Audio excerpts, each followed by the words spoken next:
Hey guys, this is Clark Knobs here, and today I'm going to be attempting to disassemble this block the rest of the way. This is what seems to be an early 70s 302 small block.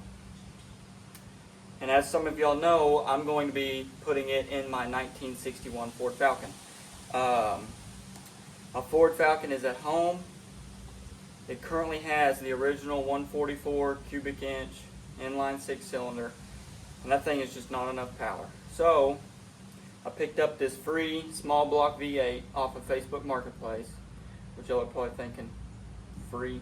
This guy's pulling our legs. No, I'm not pulling your legs. I got this motor right here. It was a complete motor, still had oil in it. I got it for free, and I got a 351 Windsor for free as well. I sold the 351 Windsor for a little bit of money for some parts because it was a little locked up. So I'm going to be cleaning this whole thing up, disassembling it. Y'all are going to be with me for the journey, and it's going to be fun. Alright, so this is my first time taking apart an entire engine, and honestly I have no idea what I'm doing. But I'm just taking stuff apart, and I'm going to get new parts for it, and I'm going to put it all back together the way I took it apart.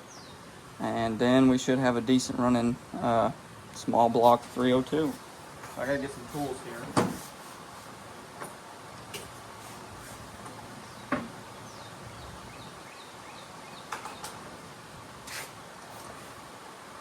Alright.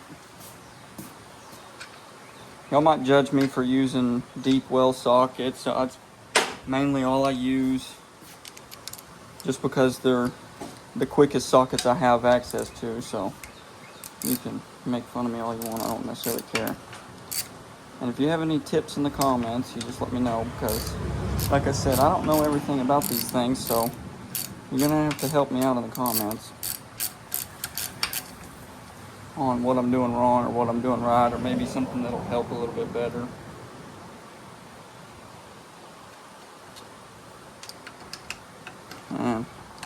I'm just posting this here on the YouTube so I can show everybody that anybody can do this, because if I can do it, y'all can do it. And all I've done is watch some videos on YouTube about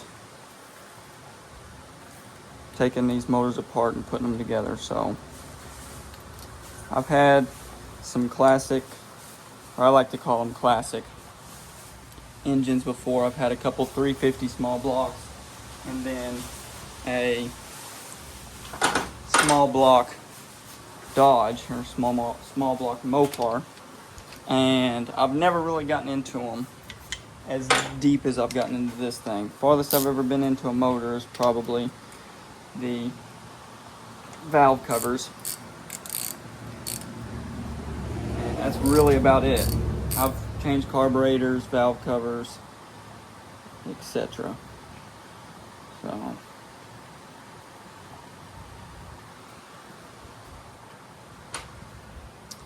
now then, it looks like this thing should come off. Yeah, there we go. Got a little bit of oil in it. It's okay, that's why we got a cover underneath it.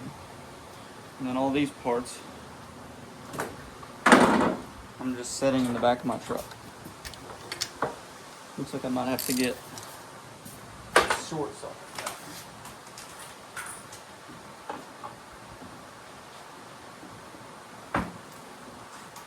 Most of these parts that you see on this motor are more than likely going to be being reused, unless, of course, you'll help me with getting some better parts. Let's see here. Guess I might have to use a wrench on this.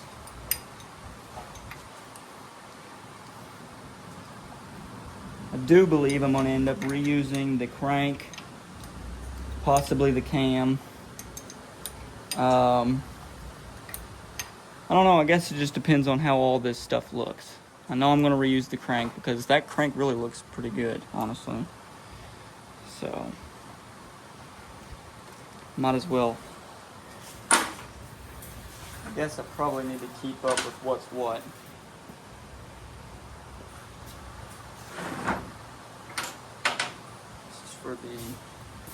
I'm going to be replacing this.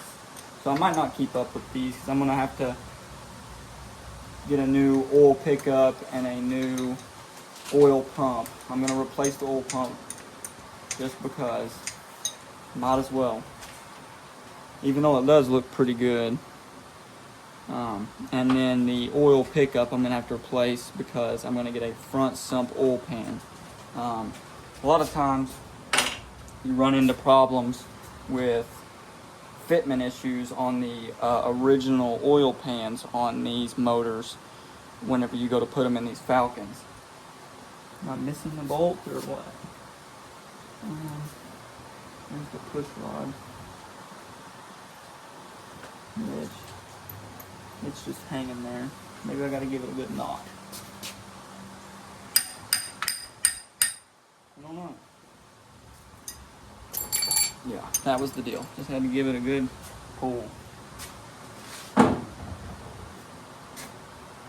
Probably gonna keep the old push rod set to the side because I might end up needing it. I'm not sure. Like I said, I've never done this before. And I don't know if I'm ordering parts, I'll get all this new stuff. I guess I might have to take this cam off, or this cam gear and timing chain and all that, before I can take this crank out. So, I think that's just, no, don't turn it, okay.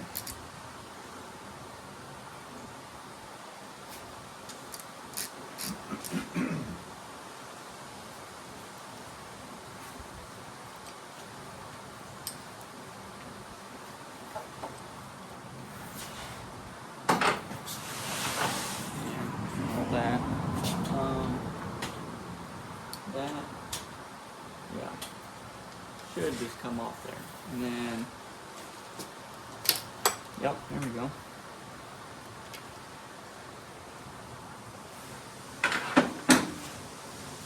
Okay.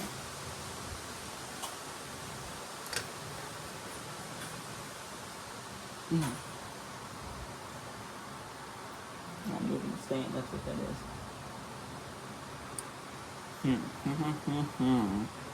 I might have to end up getting a puller for this thing, but that should come off with the crank, so that's fine.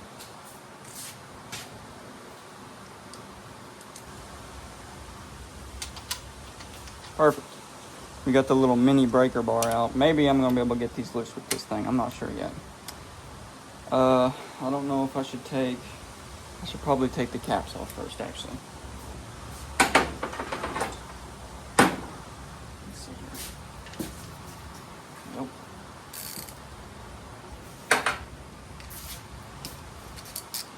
Alright.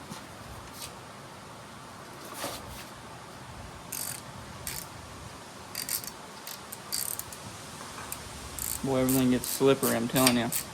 I've got an electric ratchet at home, but it ain't charged right now, or else I would have brought it.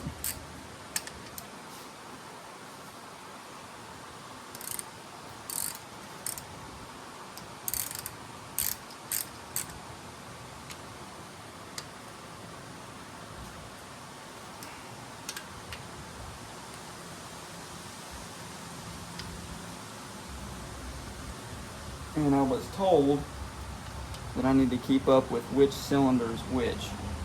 Let me see here.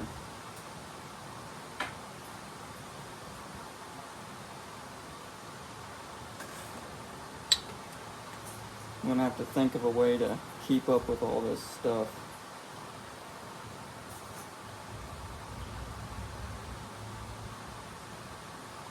So don't think I can push them pistons out through the top. I'm going to have to pull them out to the bottom. So I'm just going to, I know what I'll do.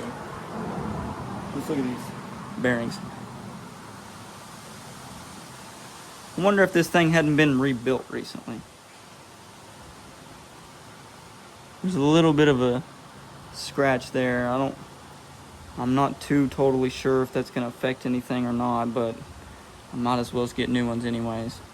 So what I'm going to do is I'm going to take these caps and I'm going to set them on my tailgate exactly how they go, so that whenever I push these pistons out, I can keep up with exactly which cap goes to exactly which piston. And I'm gonna have to look up which cylinder is which on Ford, because I don't know. So then I'll be able to mark them and stuff like that with a paint marker.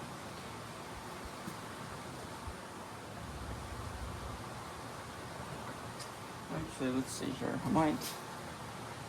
I'm gonna set these on this piece of cardboard right here, in that same way I was telling you.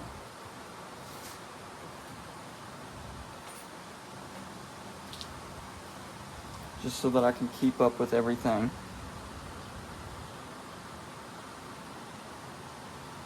I might cut this video off here in a little bit until I get all this done, because this is probably going to be kind of tedious.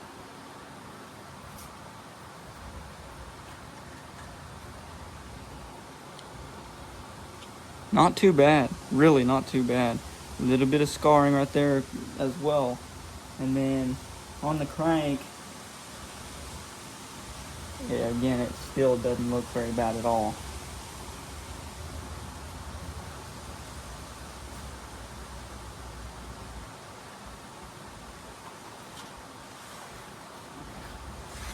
Boom, boom, yeah, that's right, okay. Alright, so we got all the caps taken off the pistons, and luckily, you might not be able to see there, I might be able to zoom in. You can see right here that every piston is numbered along with the cap, so it's going to make my job a lot easier and not have to go through and mark each individual one of what they are and keep up while I'm doing it. So that's going to make my job 10 times easier. Now we can start taking these main caps off, or whatever you want to call them, which I don't know if I'm going to be able to get them with the tiny breaker bar. It's too loose.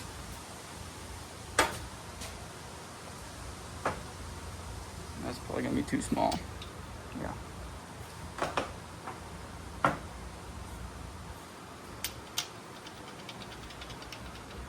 Oh, I don't like that.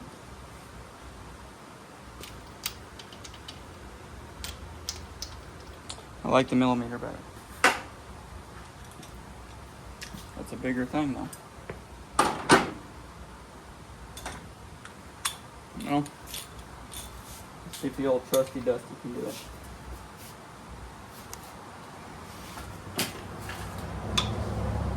Nope. Hang on. I gotta break it off.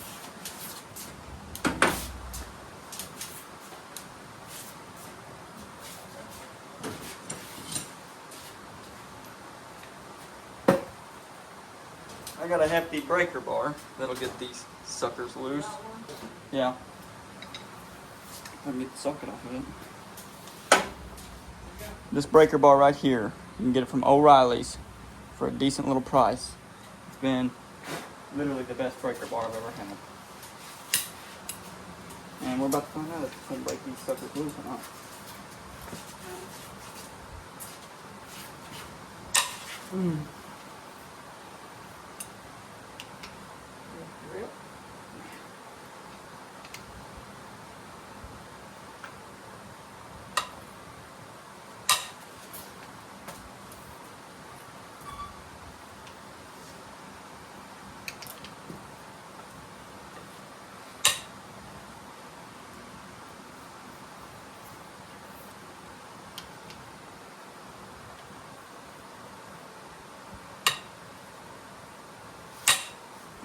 Man, feels like you're breaking them things every time.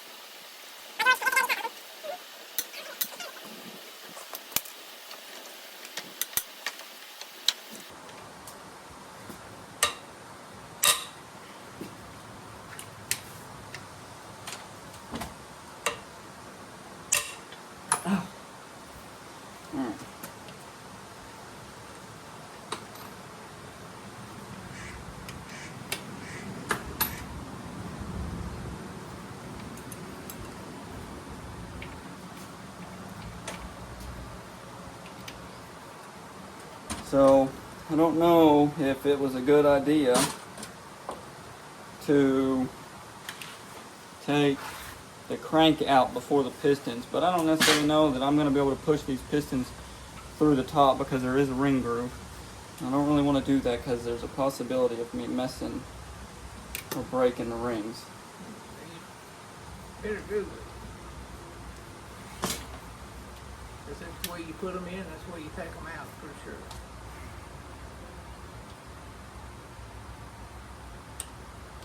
Well, we may have to end up just pushing them forward.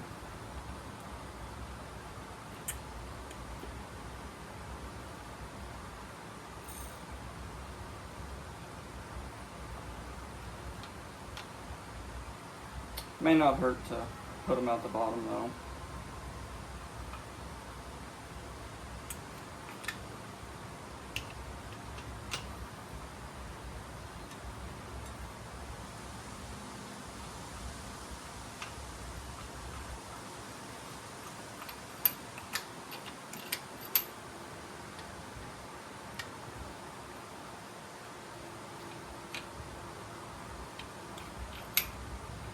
Well, geez, what they do, sink back in. Okay. Now then, I'm going to take these with the bolts. I might have to give them a little tap as well.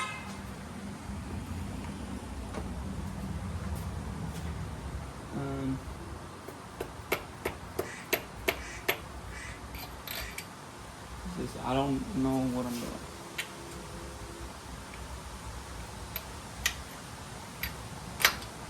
Okay.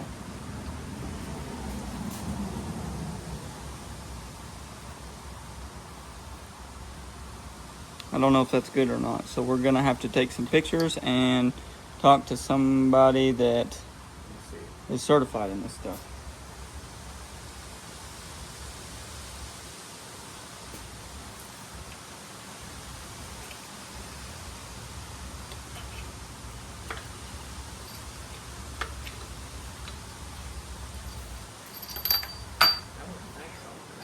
It's good for it.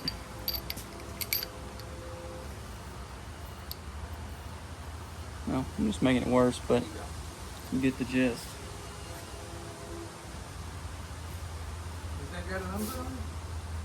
No, I'm going to keep it in the order that it goes though.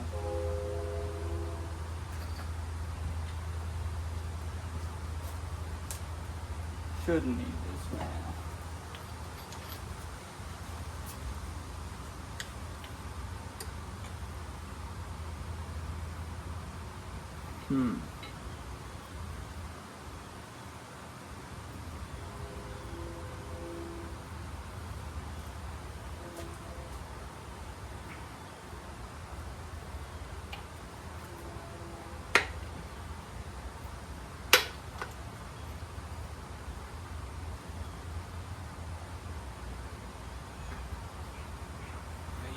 Skip a place for one. Huh? If you keep them in order, Oh, yeah, you yeah, skip yeah. a place for one. Good eye.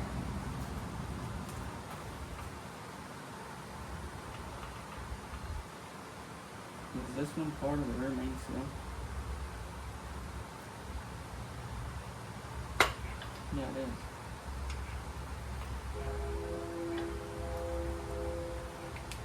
Boy, that's interesting.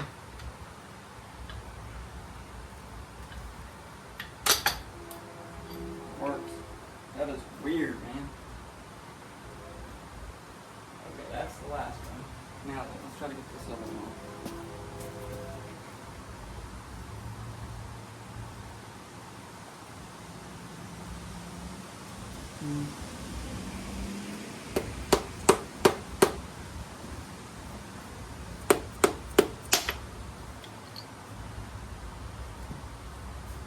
I may have some people really cringing right now.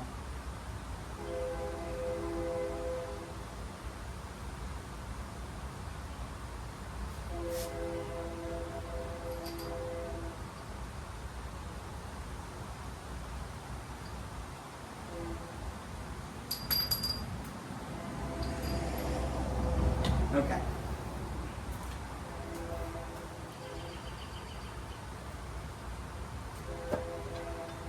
Yeah. Nice. Oh, that thing is heavy. Well, we have a free crank now. And I guess all the, you call these main bearings, don't look terrible at all. And I do know that I am going to have to push these out the top because there'll be no way for these pistons to come out with this still being there. So I'm going to attempt to get all these pistons out and then we'll take a look at them. So we got all the pistons out. I got all the caps and the bearings back in the pistons. Got them all in order with what piston they go to and what cylinder they go to, even though these pistons go over here and these pistons go over here, but they all got numbers on them so I won't forget. Here's the cylinder walls. You can see that there is a little bit of a groove on just about each cylinder at the very tip. Not just super horrible, but you're gonna catch your fingernail on it. But besides that, the cylinders look super good.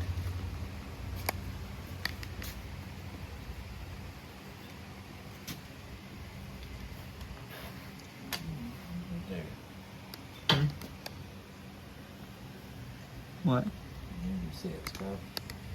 Oh yeah, that's okay. Yeah. That may be who the ring set most of the time. It's not running. Sitting y'all back down here.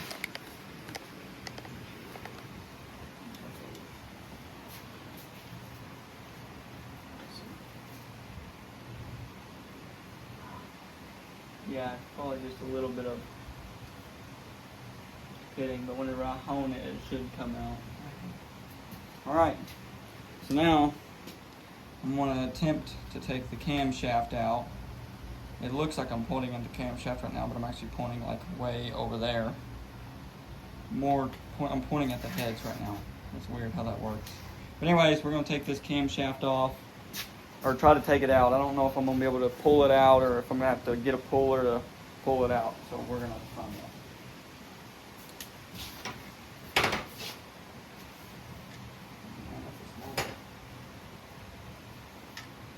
Smaller than half inch.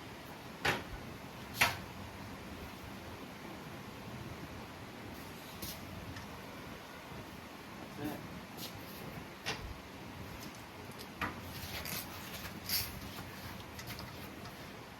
This little plate comes off.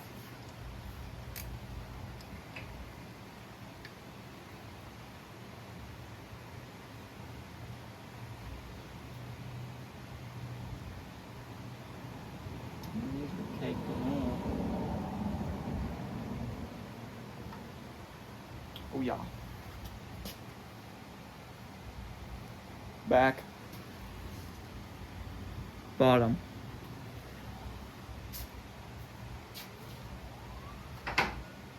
Fit in the other way. Huh? I think it'll fit in the other way. No, probably not. It does just come out. Looky there. Yeah. Yeah. Slide in, slide out. I might have to help it if I can. Feel like I can get a good enough grip on it to hold it.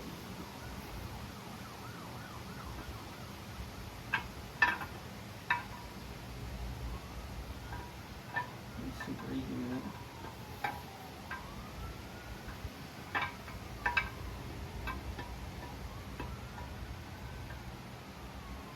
Alright, there's the camshaft. That thing is quite heavy as well, actually. Which, you can see we've got some nastiness on it. Here and there. Or here as well. But, for the most part, if the camera would focus, it doesn't look too horrible, I guess. I'll have to do a little bit more research on why these lobes are so dark.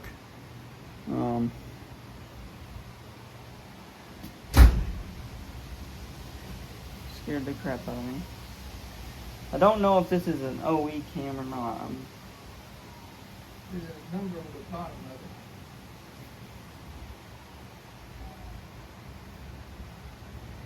it. EE25 RYB12. Might have to write that down and look it up and see the part number. I don't know if there would be a Ford stamp on this thing or not. I don't see one. It could be if we handled it was. This could be an aftermarket cam. I'm not sure. I really ain't. So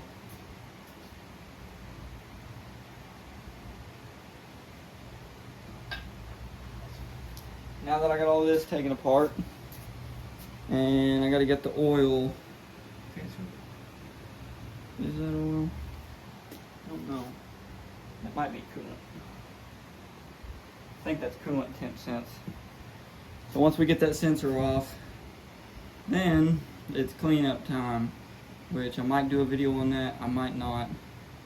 But that pretty much concludes everything for today. I'm probably going to clean this intake up here and then get all this stuff packed away for another day so I get some more time. But anyways,